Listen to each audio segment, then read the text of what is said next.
बिस्मिल्लाहिर्रहमानिर्रहीम। अस्सलाम वालेकुम। दोस्तों, हर शख्स ये जानना चाहता है कि अल्लाह ताला उससे राजी है या नहीं, और ये कैसे पता चले कि अल्लाह ताला हमसे नाराज़ है या राजी है। ये कैसे पता चले और इसकी निशानियाँ क्या हैं, तो हम आज इसी के बारे में बात करेंगे कि अल्लाह ताला जब राजी होता है तो हमारे ऊपर 4 निशानियाँ जाहिर होती हैं। तो वो 4 निशानियाँ कौन सी हैं, आगे इस वीडियो में हम आपको बताएंगे। मेरे दोस्तों, हज़रत मूसा अलैहिस्सलाम अल्लाह ताला से हम कलाम हुआ करते थे, यानी कि अल्लाह ताला से बातें किया करते थे। एक मर्तबा हज़रत मूसा अलैहिस्सलाम ने अल्लाह ताला से पूछा कि या अल्लाह, तेरे खुश होने की क्या अलामत है, यानी तेरे राजी होने की निशानी क्या है। तो अल्लाह तबारक व तआला ने फरमाया, ए मूसा, जिस बंदे से मैं खुश होता हूँ, जिस बंदे से मैं राजी होता हूँ, मेरे खुश होने की पहली अलामत यह है कि मैं जिस बंदे पर खुश होता हूँ उसके घर बेटी जैसी रहमत को भेज देता हूँ। मेरे दोस्तों, जिस बंदे के घर बेटी पैदा हुई तो समझ लेना उस बंदे से अल्लाह ताला राजी है, यानी उस बंदे से अल्लाह ताला खुश है। और जो बंदा दीन इस्लाम की शरीयत के मुताबिक अपनी बेटी की तरबियत करता है, अपनी बेटी को जवान करता है, यानी अपनी बेटी को दीनी इल्म सिखाए और अपनी बेटी को अल्लाह तबारक व तआला की फर्मा बरदारी सिखाए, और उसकी बेटी जब जवान हो जाए तो बेटी का निकाह करके बेटी को रुखसत कर दे, तो अल्लाह ताला ने फरमाया कि मैं ऐसे बंदे पर इतना राजी होता हूँ, इतना खुश होता हूँ कि उस बंदे को क़यामत के दिन बग़ैर हिसाब किताब के मैं जन्नत में भेज दूंगा। हमारे प्यारे आका हज़रत मोहम्मद मुस्तफ़ा सल्लल्लाहु ताला अलैहि वसल्लम ने अपने सहाबा से इरशाद फरमाया, ए मेरे सहाबा, जिस बंदे की 3 बेटियां हों और वो अपनी तीनों बेटियों की अच्छी परवरिश करे, मेरे दीन की तालीम दे, तीनों बेटियों को कुरान सिखाए, हलाल का लुकमा उन्हें खिलाकर तीनों बेटियों को जवान करे, जवान करने के बाद शरीयत मुहम्मदी के मुताबिक, यानी मेरी शरीयत के मुताबिक अपनी बेटियों का निकाह करके अपनी बेटियों को रुखसत कर दे, तो मुझे कसम है अल्लाह पाक की कि वो बंदा मुझे इतना पसंद है कि क़यामत के दिन जब लोग अपने अपने अमाल के हिसाबो किताब के टेंशन में लगे होंगे, तो वो 3 बेटियों का बाप और मैं जन्नत में इस तरह दाखिल होंगे जिस तरह ये दोनों उंगलियां आपस में मिली हुई हैं। और हमारे प्यारे नबी सल्लल्लाहु ताला अलैहि वसल्लम ये बात सुना ही रहे थे कि एक शख्स खड़ा हुआ और फरमाने लगा, या रसूल अल्लाह सल्लल्लाहु ताला अलैहि वसल्लम, जिनकी 3 बेटियां हो वो तो आपके साथ जन्नत में जाएगा, लेकिन या रसूल अल्लाह, जिनकी 2 बेटियां हैं वो कहाँ जाएगा। हमारे प्यारे आका सल्लल्लाहु ताला अलैहि वसल्लम ने इरशाद फरमाया, ए मेरे सहाबी, 2 बेटियों वाला बाप भी क़यामत के दिन जन्नत में मेरे साथ ऐसे ही दाखिल होगा जैसे कि एक उंगली दूसरी उंगली के साथ जुड़ी हुई है। फिर एक दूसरा शख्स खड़ा हुआ और वो कहने लगा, या रसूल अल्लाह सल्लल्लाहु ताला अलैहि वसल्लम, 3 बेटियों वाला तो जन्नत में चला जाएगा और 2 बेटियों वाला भी जन्नत में चला जाएगा, वो भी आपके साथ जन्नत में चला जाएगा, लेकिन या रसूल अल्लाह सल्लल्लाहु ताला अलैहि वसल्लम, मेरी तो सिर्फ एक बेटी है, तो क्या मैं आपके साथ जन्नत में नहीं जाऊंगा। या रसूल अल्लाह सल्लल्लाहु ताला अलैहि वसल्लम, इस नेमत से मैं तो महरूम रह गया। तो हमारे प्यारे रसूल हज़रत मोहम्मद मुस्तफ़ा सल्लल्लाहु ताला अलैहि वसल्लम ने इरशाद फरमाया, ए मेरे सहाबी, जिस शख्स की एक बेटी भी क्यों ना हो, अगर वो हलाल लुकमा अपनी बेटी को खिलाकर अपनी बेटी को जवान करेगा और दीन की तालीम देकर उसका निकाह करके उसकी रुखसती करेगा, तो एक बेटी वाला भी क़यामत के दिन जन्नत में मेरे साथ ऐसे ही जाएगा जैसे ये दोनों उंगलियां एक दूसरे के साथ जुड़ी हुई है। फिर तीसरा शख्स खड़ा हुआ और रोने लग गया, उसकी आंखों में आंसू आ रहे थे। तो प्यारे रसूल सल्लल्लाहु ताला अलैहि वसल्लम ने इरशाद फरमाया, ऐ शख्स, तुम्हें क्या हुआ, तुम रो क्यों रहे हो। तो फिर वो कहते हैं, या रसूल अल्लाह, मैं तो फिर मारा गया, मैं तो इस नेमत से महरूम रह गया। तो रसूल अल्लाह सल्लल्लाहु ताला अलैहि वसल्लम ने फरमाया, ऐ शख्स, बताओ तो सही क्या हुआ है। तो वो शख्स कहने लगा, या रसूल अल्लाह, 3 बेटियों वाला तो जन्नत में जाएगा, 2 बेटियों वाला भी आपके साथ जन्नत में जाएगा, और जिसकी एक बेटी भी है वो भी आपके साथ जन्नत में चला जाएगा। तो हुजूर, میری تو ایک بھی بیٹی نہیں ہے، تو پھر میں کہاں جاؤں گا؟ تو پھر میں تو آپ کے ساتھ جنت میں نہیں جا پاؤں گا۔ تو ہمارے نبی صلی اللہ تعالیٰ علیہ وسلم نے ارشاد فرمایا، اے شخص، کیا تمہاری بہن ہے؟ تو اس شخص نے کہا، جی ہاں یا رسول اللہ، میری بہن ہے۔ تو رسول اللہ صلی اللہ تعالیٰ علیہ وسلم نے فرمایا، جاؤ اپنی بہن کو حلال لقمہ کھلاؤ، اپنی بہن کی پرورش کرو، اس کو دین کی تعلیم دو، اس کو قرآن کی تعلیم دو، اپنی بہن کو شریعت کے مطابق اس کا نکاح کر کے اسے رخصت کر دو۔ تو قسم ہے رب ذوالجلال کی، قیامت کا دن ہوگا اور لوگ اپنے اپنے اعمال کے حساب و کتاب کے ٹینشن میں لگے ہوں گے۔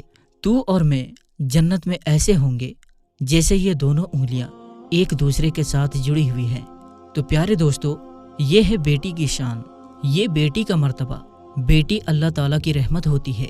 پر دوستو، اللہ تعالیٰ نے حضرت موسیٰ علیہ السلام سے فرمایا کہ میرے خوش ہونے کی سب سے پہلی علامت کہ میں جس بندے سے راضی ہوتا ہوں، جس بندے سے خوش ہوتا ہوں، میں اس کے گھر میں بیٹی جیسی رحمت سے اسے نواز دیتا ہوں۔ اور اللہ تعالیٰ فرماتا ہے، اے موسیٰ، میرے خوش ہونے کی دوسری نشانی یہ ہے کہ میں جس قوم سے راضی ہوتا ہوں تو جو دولت ہوتی ہے، جو پیسہ ہوتا ہے، وہ کنجوسوں کے ہاتھوں سے نکال کر دان کرنے والوں کے ہاتھوں میں دے دیتا ہوں۔ اور جب دان کرنے والوں کے ہاتھ میں پیسہ آ جاتا ہے تو پھر اس قوم میں خوشحالی آ جاتی ہے، پھر امن، سکون اور چین آ جاتا ہے۔ تو پھر اس قوم پر ہر بندہ خوش نظر آتا ہے۔ اگر حکومت کرنے والے لوگوں میں دانی لوگ ہوں، نیک لوگ ہوں، تو سمجھ لینا اللہ تعالیٰ اس قوم پر راضی ہے۔ اور پیارے دوستو، اللہ تعالیٰ نے حضرت موسیٰ علیہ السلام کو اپنے خوش ہونے کی، اپنے راضی ہونے کی تیسری نشانی یہ بتائی کہ جس شخص کے ماں باپ اس سے راضی ہیں تو سمجھ جانا میں بھی اس سے راضی ہوں۔ اور پیارے دوستو، جس شخص کے اوپر اس کے ماں باپ راضی نہیں ہیں تو اللہ تعالیٰ بھی اس شخص سے راضی نہیں ہے۔ اور یہ بات آپ لوگ اپنے آس پاس غور کر کے دیکھیے، آپ کے محلے میں، آپ کی بستی میں کوئی نہ کوئی ایک گھر ایسا ضرور ہوتا ہے جس گھر میں اس کے ماں باپ راضی ہوتے ہیں، خوش ہوتے ہیں۔ تو ایسا شخص ہمیشہ اپنی زندگی میں کامیابی ہی کامیابی حاصل کرتا ہے۔ اور وہیں پر ایسا گھر اپنے محلے میں ہوتا ہی ہے جس گھر میں اس بندے سے اس کے ماں باپ راضی نہیں ہوتے، ناخوش ہوتے ہیں، وہ اپنے ماں باپ کی فرما برداری نہیں کرتا، تو ایسا شخص اپنی زندگی میں ہمیشہ ناکام ہی رہتا ہے، اس کے کام ہوتے ہوتے رک جاتے ہیں۔ تو میرے دوستو، اپنے ماں باپ کی خدمت کرو، اپنے ماں باپ کی عزت کرو، اپنے ماں باپ کو راضی کرو، اپنے ماں باپ کو خوش رکھو، ان سے دعائیں لو، ان کا حال پوچھو، ان سے محبت سے تھوڑی دیر گفتگو کرو۔ اور اگر تمہارے ماں باپ تم سے ناراض ہیں، ناخوش ہیں، تو انہیں راضی کرو، ان سے معافی مانگو۔ اور اللہ تعالیٰ جس بندے سے خوش ہوتا ہے اس بندے کو اپنے ماں باپ کی خدمت میں لگا دیتا ہے۔ اور پیارے دوستو، آپ نے سنا ہی ہوگا، ماں باپ راضی تو خدا راضی۔ تو اپنے ماں باپ کی عزت کرو، ان کی فرما برداری کرو، نیک بنو۔ اللہ تعالیٰ نے حضرت موسیٰ علیہ السلام سے اپنے راضی ہونے کی اور اپنے خوش ہونے کی چوتھی نشانی یہ بتائی کہ جس بندے سے میں خوش ہوتا ہوں، جس بندے سے میں راضی ہوتا ہوں، جب سردیوں کا موسم آتا ہے، جب باہر ٹھنڈی ہوتی ہے، برف گر رہی ہوتی ہے، تو ایسے موسم میں لگ بھگ ہر بندہ نرم گرم بستروں میں سویا ہوا ہوتا ہے اور سکون کی سانسیں لے رہا ہوتا ہے۔ اور جب رات کا دوسرا پہر آتا ہے تو سردی کی رات جو ہوتی ہے اور رات کے دوسرے پہر جب سردی زیادہ بڑھ جاتی ہے تو اللہ تعالیٰ فرماتا ہے کہ جب رات کا دوسرا پہر آتا ہے تو میرا جو بندہ ہوتا ہے، جو اس سردی میں اٹھتا ہے اور وہ ٹھنڈے پانی سے وضو کرتا ہے اور وہ میری عبادت میں اپنے سر کو میرے سامنے جھکاتا ہے، میری محبت میں اپنے سر کو جھکاتا ہے، تو ایسے شخص سے بھی میں محبت کرتا ہوں اور میں ایسے شخص سے ہمیشہ راضی رہتا ہوں۔ تو میرے دوستو، کچھ لوگ یہ سمجھتے ہیں کہ اللہ تعالیٰ نے جن لوگوں کو دولت سے نوازا ہے، جن لوگوں کو عزت سے نوازا ہے، جن کا بڑا کاروبار ہے، بڑی بڑی گاڑیاں ہیں، بڑا بڑا گھر ہے، تو ایسے شخص سے اللہ خوش ہے۔ لوگ ایسا سمجھتے ہیں، لیکن ایسا نہیں ہوتا، ہوتا بھی ہے اور نہیں بھی ہوتا، کیونکہ اللہ تعالیٰ جس سے راضی ہوتا ہے اس کا امتحان لیتا ہے، اور اللہ جو چاہے وہ کر سکتا ہے، اور جس سے محبت کرتا ہے اس کو آزماتا ہے۔ اور گاڑی، بنگلہ، عزت، کاروبار، پیسہ، دولت، یہ ساری چیزیں اللہ تعالیٰ کی راضی ہونے کی या खुश होने की निशानियां नहीं हैं। आप हजरत इब्राहिम अलैहिस्सलाम का वाक़या, उनकी ज़िंदगी उठाकर देखिए, आपको एक चीज़ पता चलेगी। हजरत इब्राहिम अलैहिस्सलाम अकेले थे जो अल्लाह पर ईमान रखते थे, जो बुतों की पूजा नहीं करते थे। इसलिए उनके वालिद भी उनके खिलाफ हुए, उन्हें आग में डाला गया, उनके लोग उनके खिलाफ हो गए। सोचो, अल्लाह ताला उनसे इतनी मोहब्बत करता था और उनके साथ ऐसे ऐसे मामले हुए।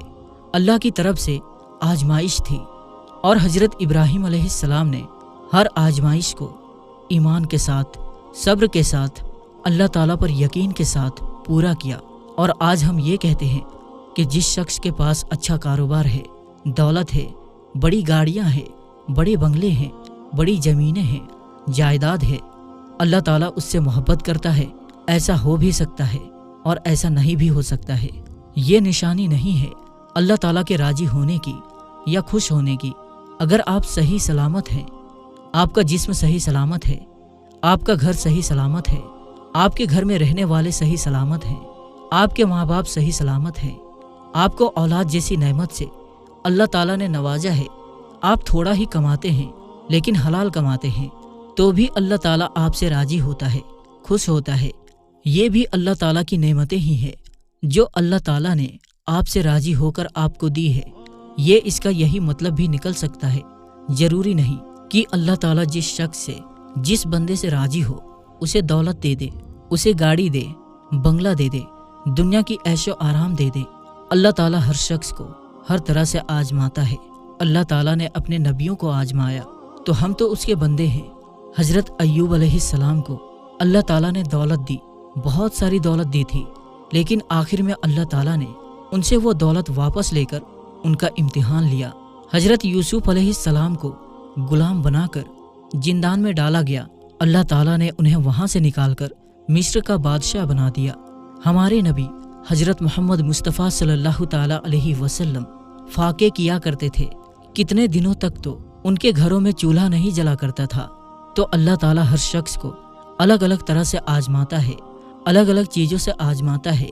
किसी को दौलत देकर आजमाता है तो किसी से दौलत लेकर आजमाता है। और अल्लाह ताला कुरान में फरमाता है, बेशक हम तुम्हें आजमाएंगे और ज़रूर आजमाएंगे। तो प्यारे दोस्तों, आज की वीडियो यही थी जिसमें हमने आपको बताया कि अल्लाह ताला के राजी होने की 4 निशानियाँ कौन कौन सी हैं। यानी अल्लाह ताला जिससे राजी होता है तो कौन सी निशानियाँ जाहिर होती है। तो हम उम्मीद करते हैं आपको आज की इस वीडियो में आपको इस बात का जवाब मिल गया होगा। अगर ये वीडियो आपको पसंद आई है तो आप इस वीडियो को लाइक करके अपने दोस्तों के साथ में शेयर ज़रूर करें।